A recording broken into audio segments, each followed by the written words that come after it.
Hello dear students, कैसे हैं आप सभी लोग। उम्मीद है बहुत ज़्यादा बेहतर और शानदार होंगे।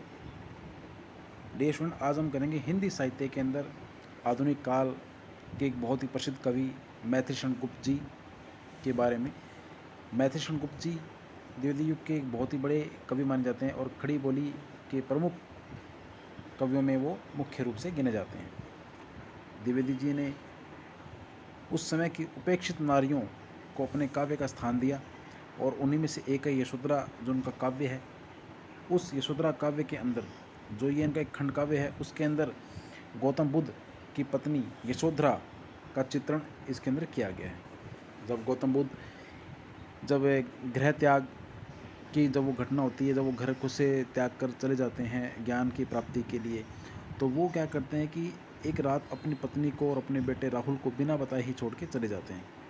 तो जब सुबह उनकी पत्नी यशोधरा को ये पता लगता है तो उसको बड़ा ही दुख होता है। तो वो जो यशोधरा जो नारी है, वो अपनी इस दुख की बात को अपनी सखी यानी कि सहेली के माध्यम से कहती है। तो गुप्त जी की कविता चलिए हम पढ़ते हैं बिना किसी देरी से। कविता का जो शीर्षक है वो है सखी वो मुझसे कहकर जाते। यशोधरा खंडकाव्य की ये कविता है कि यशोधरा कहती है कि सखी वो मुझसे कहकर जाते, कि वो अपनी सहेली से कह रही कि हे सखी, है मेरी सहेली, कि मेरे जो स्वामी है ना रात को चले गए हैं, वे मुझसे कह के चले जाते हैं। सखी वो मुझसे कहकर जाते, सिद्धि हेतु स्वामी गए। यह गौरव की बात कि वो ज्ञान की प्राप्ति के लिए गए, सिद्धि के लिए गए हैं, ये गौरव की बात है, ये बहुत अच्छी बात है। पर चोरी चोरी गए, ये बड़ा ही व्याघात। लेकिन वो चोरी चोरी गए हैं, ये बहुत ही व्याघात है, ये मेरे दिल को आघात पहुंचाने वाली एक बात उन्होंने कही है कि वो चोरी छिपे गए हैं। रात को यदि वो मुझे बता के चले जाते तो बहुत अच्छी बात होती। सखी वो मुझसे कहकर जाते, कहे तो क्या मुझको वे अपनी पद बाधा ही पाते। तो यदि वे मुझे बता के जाते तो क्या मैं उनके रास्ते के अंदर बाधा उत्पन्न होती, क्या मैं उनके रास्ते की रुकावट बनती।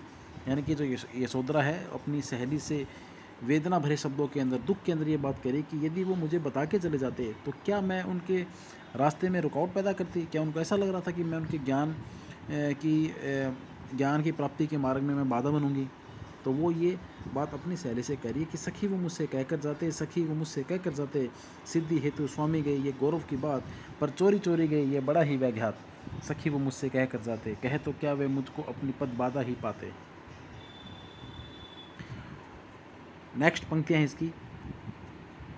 मुझको बहुत उन्होंने माना, फिर भी क्या पूरा पहचाना। मैंने मुख्य उसी को जाना, जो वे मन में लाते, सखी वो मुझसे कह के जाते।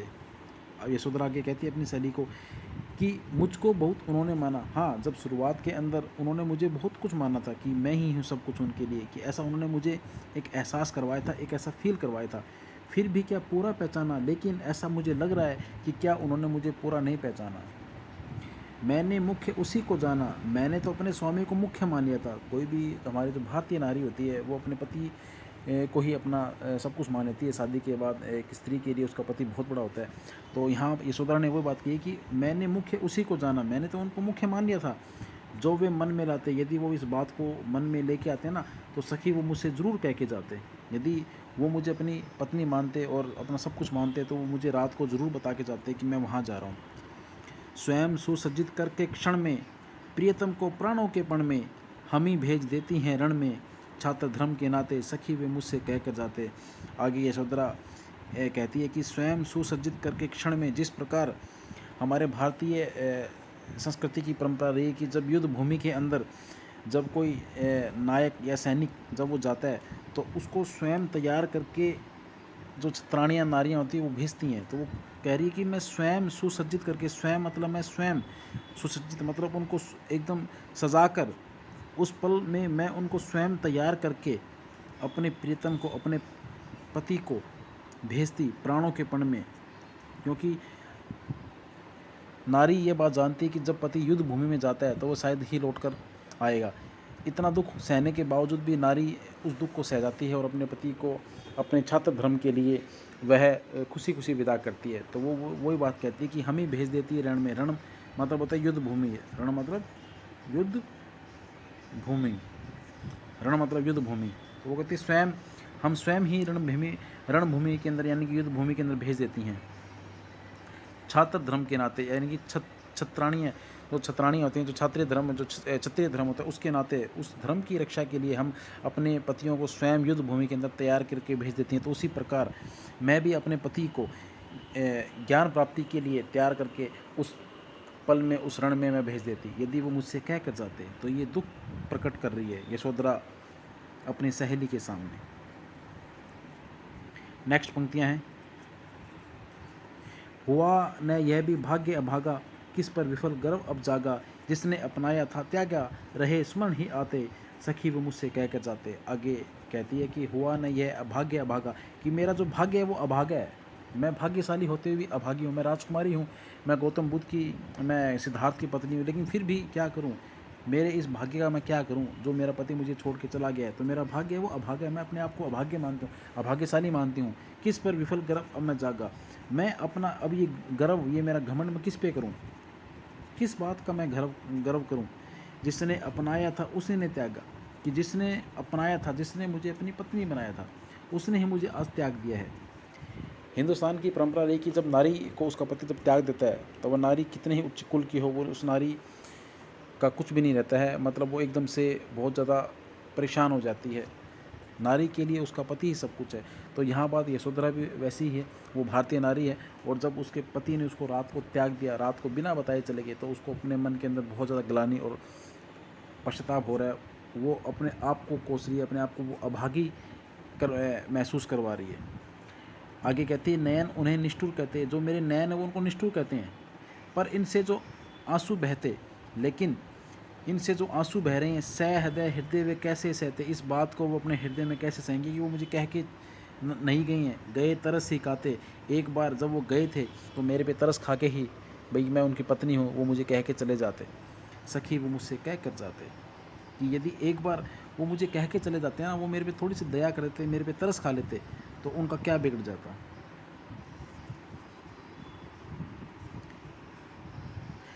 जाएं सिद्धि पावें सुख से, दुखी न हो इस जन के दुख से।